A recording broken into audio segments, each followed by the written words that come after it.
has become modern day prostitution. Sure. It's like, if you don't have the money, then you don't get me.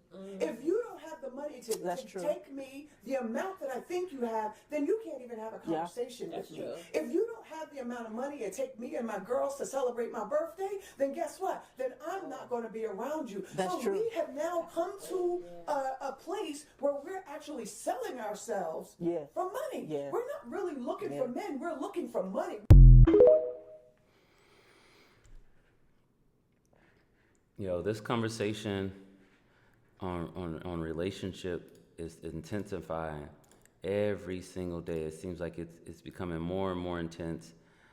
But it's because relationships are a key piece of the human experience. You can't escape or do anything without relationships. But the biggest part to me is, I think that we need to hear our older people speak on relationships and speak about what's going on. And this isn't just a man or a woman thing there, but there is a lot of money-driven conversations. Like, it's all about money. If you do this, if you give me this much, or if you take me out here, then I'll do this. And it has become like a price. Like, I cost this much, and so many. It's paraphrasing, like, but I cost this much. You got to take me on this number of dates, and then I'll take you serious. And it's scary. I'm put like this, it can be scary. Because honestly, I tell guys all the time, I don't sit around for conversations like that. Like, if I hear someone talk like that, then I just dismiss myself. Like, oh, okay, cool. I don't try to debate with them about it. It's like, oh, that's how you think? All right, But I think what's going on is it's nothing new under the sun. I say this all the time. But what's evident is that we're not willing to heed warnings and wisdom, especially from, our elders. And because of that, we're finding ourselves in this cycle of nonsense and unproductive relationships and the lack thereof. And I don't even want to blame our elders, because there's some things that we all can do better. The passing of the baton can always be done better. But I think it proves that there's a stubbornness in our hearts to listen to advice, because sometimes nobody needs to tell us anything.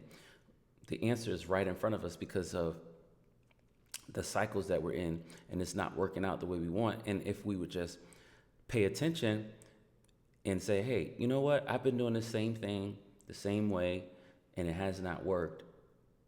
And instead of blaming everything on the outside, we need to look inward. But we'd rather not do that, because then that means we'd have to take some sort of ownership. So I just think it's a lot to unpack. And a lot of people don't want to do that, and they don't want to listen to elders. They just want to do whatever they want. But this relationship conversation will always be, because it's a key component of the human experience. So, great conversation from our elder sister. Telling the women to essentially stop putting a price on yourself. Just get to know a man for who he is, and stop essentially prostituting. Let's see what this other elder gentleman has to say about it. Let's see. What is he talking about in terms of relationships? That's how you fix every marriage. You do 4 things. Number 1, you have more fun together as opposed to rehearsing grievance. More fun, less grievance. Mm-hmm. Therapy is like grievance. And have more fun together. Second is pray together. If you get married, the goal is to fuse your right hemispheres. The best way to do that is by meditating together, is by praying together, is by doing right hemisphere activity together. The third protocol is to make eye contact whenever you talk. Mm-hmm. Never be talking without making eye contact. Way more important for your wife than it is for you. Mm-hmm. Way more important, because she gets 3 times as much oxytocin, which means she's better at bonding, but it also means that she's better at starving when she's not getting enough oxytocin. And last but not least is, remember, ABT, always be touching, always be touching, always be touching. More important for men than for women, as a matter of fact. That's why when you're with your beloved and she hooks her arm into your arm while you're walking down the street, you're like, I'm big and strong. Why? Because that's super important. Great points. Honestly, I think there's enough conversations going on to where people really, really want help and hope for relationships, romantic relationships specifically. And I'm not talking about just boyfriend and girlfriend, but I'm also not dismissing boyfriend and girlfriend. I'm talking from the meeting someone phase to becoming boyfriend and girlfriend to getting engaged to getting married and then to having a healthy, long-lasting marriage. There's enough wisdom out here for that to be, for success to be possible. Not to mention, God has given us his word as well. He's given us his word. He's given us church. He's given us elders. He's given us, and when I say elders, I'm not talking about elders in the church. I'm talking about our older parents, grandparents, friends, like older people who can give us wisdom, mentors, things like that. So there are a lot of resources and help for relationships and navigating this, and not just romantically, right? But also in terms of friendship, in terms of from father to son, from mother to daughter, or from mother to son, and from father to daughter. There's a lot of wisdom and knowledge out here. We just have to be committed. We have to be committed and be more humble and willing to listen to those who come before us. Be more willing to surrender to God being right about this thing and not ourselves.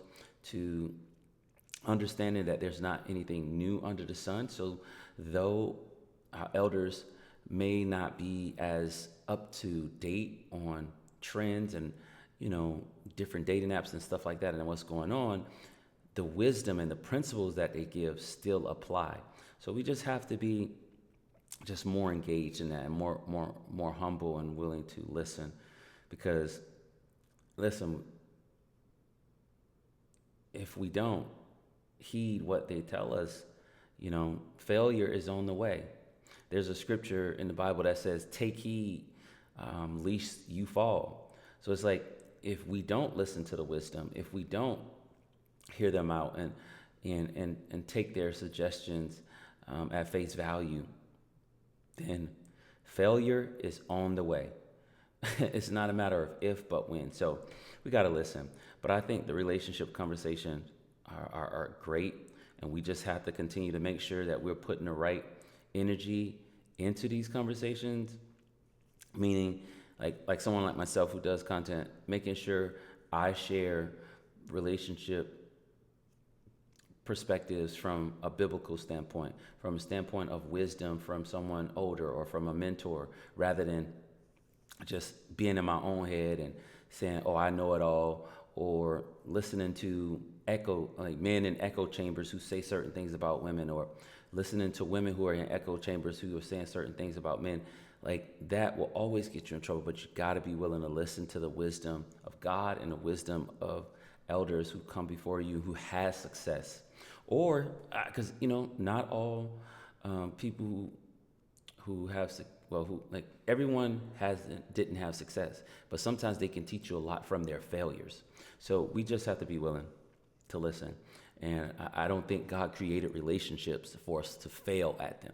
I think he created relationships for us to be able to be blessed by them and to serve one another in those relationships, whether it's, like I said, romantically, family, friendships, work. All relationships were established for us to be able to be benefactors of them and to, help others. But y'all let me know what y'all think about this in the comment section, and I'll catch y'all in the next video.